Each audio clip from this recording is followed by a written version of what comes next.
Hello അമ്മേ. മേതു ഒന്ന് വാനി കയറിയപ്പോ ചേച്ചിയില്ലാന്ന് പറഞ്ഞപ്പോ മേതുവിന് വിഷമായോ? എന്നിട്ട് മേധ ആരോട് ചോദിച്ചു ചേച്ചി എന്തിന്ന്? ചേച്ചി എന്റെ ചേച്ചിയുടെ പോയി. അപ്പൊ ആ ചേട്ടൻ എന്ത് പറഞ്ഞു?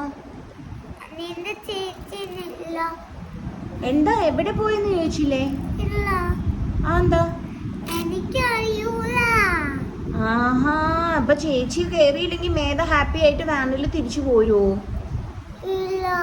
പിന്നെ മേധയ്ക്ക് ഒരു ടെൻഷനും ഉണ്ടായില്ലേ ചേച്ചി എവിടെ പോയെന്ന് ഓർത്തിട്ട്? എന്നിട്ട് ടെൻഷന്റെ മേധ കരഞ്ഞോ? അതെന്താ കരയാത്ത? വീട്ടിൽ വന്നിട്ട് മുത്തശ്ശിയോട് പറഞ്ഞോ ചേച്ചിനെ കണ്ടില്ലാന്ന്?